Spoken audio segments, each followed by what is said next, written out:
نحمده ونصلي ونسلم على رسوله الكريم. أما بعد فأعوذ بالله من الشيطان الرجيم. بسم الله الرحمن الرحيم. ولله غيب السماوات والأرض وما أمر الساعة إلا كلمح البصر أو هو أقرب إن الله على كل شيء قدير. والله أخرجكم من بطون أمهاتكم لا تعلمون شيئا وجعل لكم السمع والأبصار والأفئدة لعلكم تشكرون. ألم يروا إلى الطير مسخرات في جو السماء ما يمسكهن إلا الله إن في ذلك لآيات لقوم يؤمنون. والله جعل لكم من بيوتكم سكنا وجعل لكم من جلود الأنعام بيوتا تستخفونها يوم ظعنكم ويوم إقامتكم ومن أصوافها وأوبارها وأشعارها أثاثا ومتاعا إلى حين. والله جعل لكم مما خلق ظلالا وجعل لكم من الجبال أكنانا وجعل لكم سرابيل تقيكم الحر وسرابيل تقيكم بأسكم كذلك يتم نعمته عليكم لعلكم تسلمون. فإن تولوا فإنما عليك البلاغ المبين. يعرفون نعمة الله ثم ينكرونها وأكثرهم الكافرون. صدق اللہ العظیم. یہ سورہ نحل کا 10واں رکوع ہے. اس سورہ مبارکہ میں اللہ سبحانہ و تعالی نے جو سب سے پہلا اور بنیادی اور مرکزی مضمون بیان فرمایا ہے وہ یہ کہ انسانوں کو حکم دیا ہے ہر دور میں انبیاء علیہ السلام کے ذریعے سے ان اعبدوا اللہ واجتنبوا الطاغوت، اللہ کی بندگی اور اطاعت کرو اور طاغوت سے بچو. اللہ کی بندگی اور اطاعت کیوں لازم اور ضروری ہے اور طاغوت سے بچنے کا حکم اس لیے ہے؟ اللہ نے اس سورہ مبارکہ میں اس بات کو بڑی تفصیل اور دلائل کے ساتھ ثابت کی ہے اور بیان کی ہے. اس کے لیے اس سے پہلے رکوعوں میں جہاں اللہ نے انسان کے لیے اپنی ربوبیت کے بہترین نظام پیدا کیے، شہد کی مکھی کی صورت میں، اسی طرح چوپایوں سے دودھ کی صورت میں، اور اللہ نے پھلوں سے رس جو انسان کے لیے یہی طاقت اور غذا کا ذریعہ ہیں ان کو پیدا کرنے کی صورت میں اس کا بیان ہوا. اور پھر اسی طرح اللہ نے مثالوں کے ذریعے سے اپنی قدرت اور اپنا معبود ہونا واضح کیے. یہاں سے جو آج مطالعہ کیے ہے اس میں اللہ سبحانہ و تعالی مزید اس انسان پر جو اپنی نوازشات ہیں، اپنی قدرت کا اظہار ہے اور اس کائنات پر جو اس کی گرفت ہے اس کا بیان ہے.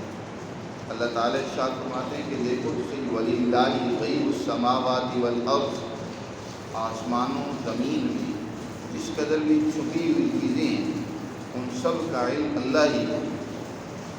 غیب وہ چیز کہلاتی ہے، وہ بات کہلاتی ہے جس کو انسان ظاہری حواس سے حاصل نہ کر سکے.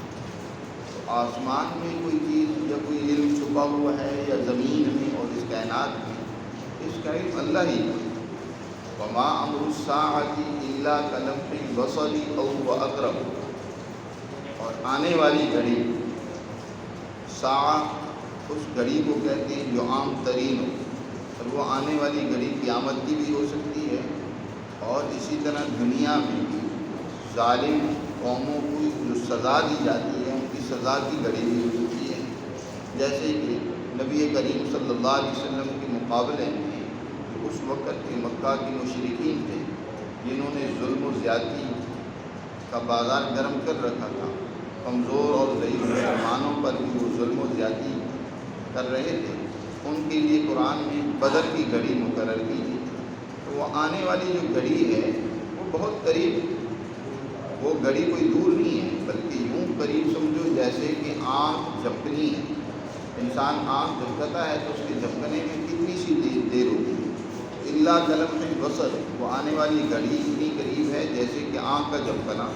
اور وہ اقرب، بلکہ اس سے بھی زیادہ قریب ہے وہ گھڑی آنے والی. قیامت ہے تو قیامت بھی یقیناً آنے والی ہے، جو بڑی ایک گھڑی ہوگی جس میں ساری کائنات کے نظام کو لپیٹ دیا جائے گا. اور اس سے پہلے دنیا میں بھی انسان پر جب موت آتی ہے تو اس کی تو قیامت آ ہی جاتی ہے. وہ گھڑی بھی اتنی دور نہیں ہے. حدیث میں آتا ہے نا، نبی کریم صلی اللہ علیہ وسلم نے ارشاد فرمایا، اور خود قرآن میں بھی بلکہ ذکر کیا گیا ہے کہ جب کل قیامت کے دن ایک انسان سے اللہ پوچھے گا کتنا تو دنیا میں رہا ہے، تو وہ کہے گا کہ یا اللہ عشیۃ او ضحاہا، شاید میں ایک شام یعنی عصر سے لے کر مغرب تک کا وقت کر لوں، او ضحاہا یا ایک صبح یعنی تھوڑا سا وقت صبح کا جو فجر کی نماز سے لے کر چاش تک کا وقت ہوتا ہے. اتنی زندگی گزارنے کے باوجود وہ سمجھے گا کہ بس اتنا سا وقت میں دنیا میں گزارا ہے. اللہ تعالیٰ ارشاد فرماتے ہیں کہ وہ آنے والا انقلاب، جو اس دنیا میں ایک انقلاب آئے گا، وہ دور نہیں ہے، وہ بہت قریب ہے.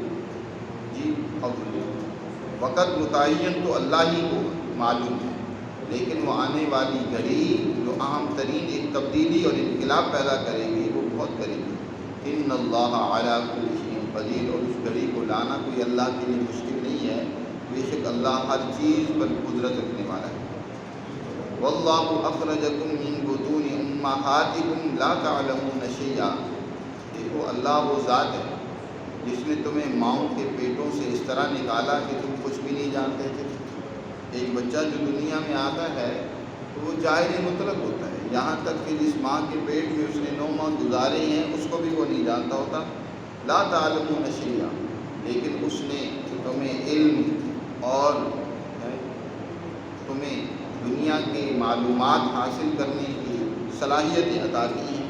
وجعل لکم السمع والابصار والافئدہ، اور بنائے اس نے تمہارے لیے کان اور آنکھیں اور دل اور عقل اس نے تمہارے لیے پیدا کی ہے تاکہ اس کے ذریعے سے تم علم حاصل کرو.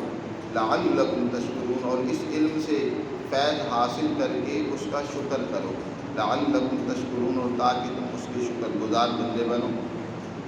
الم یروا الی الطیر مسخرات فی جو السماء، مزید اللہ کی قدرت کے مظاہر دیکھو جو اس کائنات میں ہیں، کہ تم دیکھتے نہیں ہو کہ پرندے جو ہیں وہ فضائے آسمانی میں کس طرح اڑ رہے ہیں.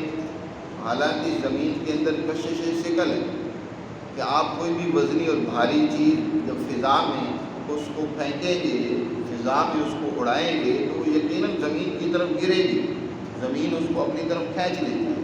لیکن پرندے باوجود بھاری کم ہونے کے کس طرح فضائے آسمانی میں وہ ٹھہرے رہتے ہیں، گھنٹوں وہ فضائے آسمانی پر اڑتے رہتے ہیں.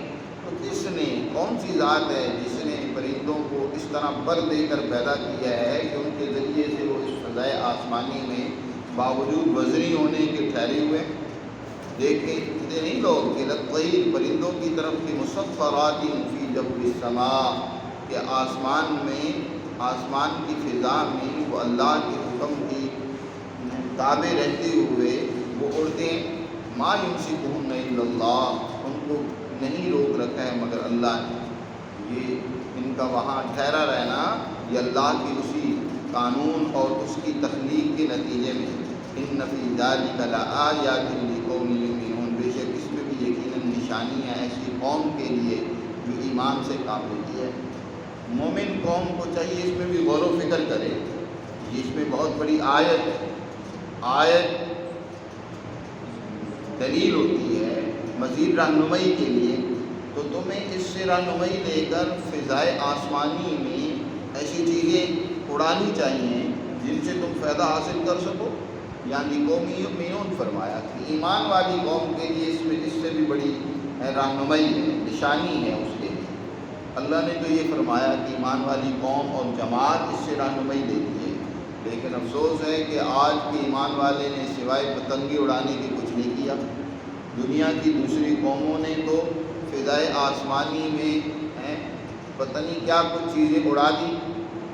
اس نے تو آسمانوں پہ کمندے ڈالنا شروع کر دی، اس نے تو چاند کے اوپر ڈیرے ڈالنے شروع کر دیے، لیکن آج کا مسلمان ہے کہ ساری اپنی وہ صلاحیتیں ہیں، ساری وہ اللہ کی دی ہوئی علوم، ان کو اس نے رکھ دیا، پیچھے ڈال دیا اور دوسروں کا محتاج ہو کر رہ گئے۔ کوئی اپنی اس کے لیے سائنس نہیں ہے، کوئی عقل نہیں ہے، کوئی اس کے لیے اللہ کی ان نشانیوں سے فائدہ اٹھانے کی حکمت نہیں ہے۔ ان فی ذلک لآیات لقوم یؤمنون۔ مزید دیکھو، واللہ جعل لکم من بیوتکم سکنا، اللہ وہ ذات ہے جس نے تمہارے لیے تمہارے گھروں کو سکون کا ذریعہ بنا دیا۔ انسان کے لیے گھر آرام سکون کرنے کا ذریعہ ہوتا ہے، اور اس نے وجعل لکم من جلود الانعام بیوتا، ایک تو گھر بنائے جس میں تم رہتے ہو، اور دوسرے یہ ہے کہ انسان بسا اوقات خاص طور پر پہلے زمانے میں جب سفر ہوتے تھے تو کئی مہینے لگ جاتے تھے، ہفتے مہینے اور سال تک لگ جاتے تھے، تو لوگ کیا کرتے تھے، قافلوں کی صورت میں عموماً سفر کرتے تھے اور اپنے خیمے جو ہے ساتھ لے لیا کرتے تھے کہ جہاں کے قیام کرنا ہے خیمہ لگا لیا، وہاں رات گزاری، کچھ دن ٹھہرے، آگے پھر سفر شروع کر دیا۔ تو یہ تم دیکھتے نہیں ہو کہ یہ خیمے وہ عام طور پر چمڑے کے بنائے جاتے تھے، تو اللہ تعالیٰ نے اس کو بھی بطور انعام کے ذکر کیا کہ اس نے وجعل لکم من جلود الانعام، اس نے چوپایوں کی کھالوں سے تمہارے لیے کیا بنا دیے، بیوتن گھر بنا دیے، تستخفونها یوم ظعنکم و یوم اقامتکم، جن کو تم ہلکا سمجھتے ہو اور سفر کے دوران اور قیام کے دوران تم اس کو آسانی سے لیے پھرتے ہو۔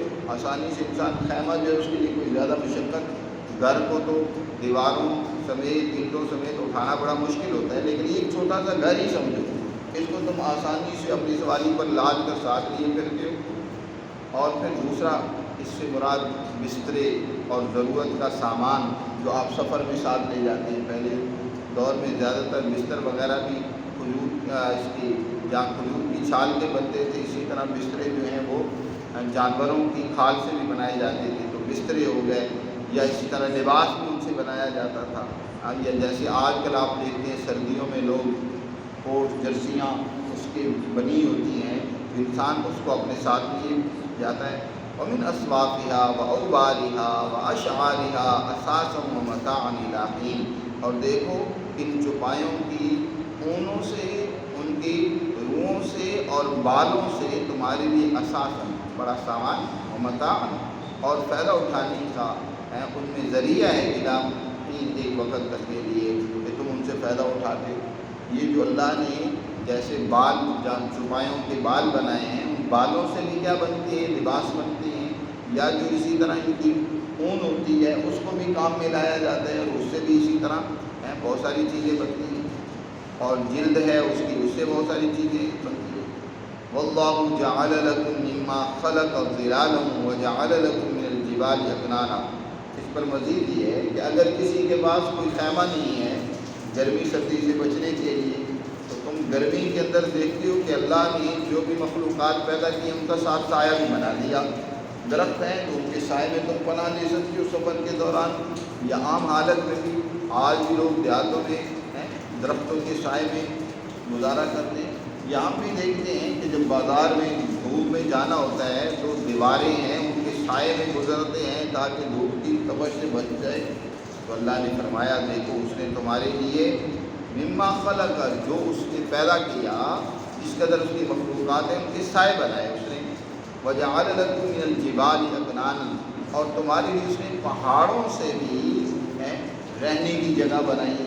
آج بھی پہاڑی علاقہ میں کتنے لوگ ہیں جو اپنے گھر پہاڑوں کے اندر بنا لیتے ہیں، پہاڑوں کے اندر غاریں ہیں وہاں لوگ رہتے ہیں، تو اللہ نے تمہارے لیے وہاں رہنے کی جگہ بنائی۔ وجعل لکم سرابیل، اور تمہارے لیے اس نے لباس بنایا۔ لباس انسان کو جہاں سردی گرمی سے بچاتا ہے، اسی طرح لوہے کا لباس بھی انسان نے بنایا ہے اللہ کی اس عطا کردہ عقل کے ذریعے سے، کہ اس کے ذریعے سے جنگوں کے اندر دشمن کے وار سے اپنے آپ کو بچاتا ہے۔ اس کا بھی قرآن نے یہاں ذکر کیا کہ وجعل لکم سرابیل تقیکم الحر، تمہارے لیے لباس بنایا جس کے ذریعے سے تم گرمی سردی سے بچتے ہو، اور تمہارے لیے لباس بنایا تقیکم بأسکم، جو تم جنگوں میں اس سے اپنا بچاؤ کا سامان کرتے ہو۔ کذالک یتم نعمته علیکم لعلکم تسلمون۔ اس طریقے سے اللہ اپنی نعمت تم پر مکمل کرتا ہے لعلکم تسلمون، تاکہ تم اس کی کیا کرو، فرمانبرداری کرو۔ اتنی نعمتوں کے باوجود بھی اگر فَإِن تَوَلَّوْا، اگر یہ منہ موڑے، آپ کی بات نہ سنیں اور اس منعم حقیقی اس رب العالمین کی ربوبیت کو نہ پہچانے، تو آپ کے ذمے نہیں ہے ان کا جواب دینا یہ کیا کر رہے ہیں۔ آپ کے ذمے تو اللہ کے احکامات کھول کر بیان کر دینا ہے۔ نہیں مانتے تو نہ مانیں۔ فَإِن تَوَلَّوْا فَإِنَّمَا عَلَيْكَ الْبَلَاغُ الْمُبِينُ، آپ کے ذمے جو ہے بلاغ مبین ہے، کھول کر واضح طریقے سے بیان کر دینا ہے۔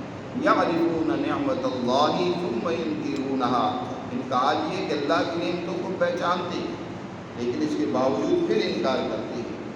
جی اللہ کی نعمتیں استعمال کر رہا ہے انسان، فائدہ اٹھا رہا ہے، پھر بھی منکر ہے۔ اور ان کے اکثروں کا حال یہ ہے کہ الکافرون، وہ اللہ کی نعمتوں سے انکاری ہیں اور اللہ کا شکر نہیں ادا کرتے، ناشکری کرتے ہیں اور اس کی نافرمانی اور کفر کا راستہ اختیار کرتے ہیں۔ تو ان کے لیے پھر اللہ نے ایک دن مقرر کیا ہے قیامت کا، اس کا تذکرہ آگے رکوع میں اللہ نے کیا ہے۔ اس رکوع میں اللہ نے اپنے انعامات کا، اپنی ربوبیت کا تذکرہ کر کے انسان کو اس بات کی طرف متوجہ کیا ہے کہ انسان تمہیں خالصتاً اسی اللہ کی بندگی اور اطاعت کرنی چاہیے، اسی کی حکم کی اطاعت کرنی چاہیے۔ اللہ کو چھوڑ کر کسی اور طاغوت کے پیچھے دوڑنا، کسی اور سے ڈرنا، کسی اور کے حکم کی اطاعت کرنا، یہ انسان تیرے لیے قطعاً درست نہیں ہے۔ اللہ ہمیں سمجھ نصیب فرمائے اور اپنے احکامات پر عمل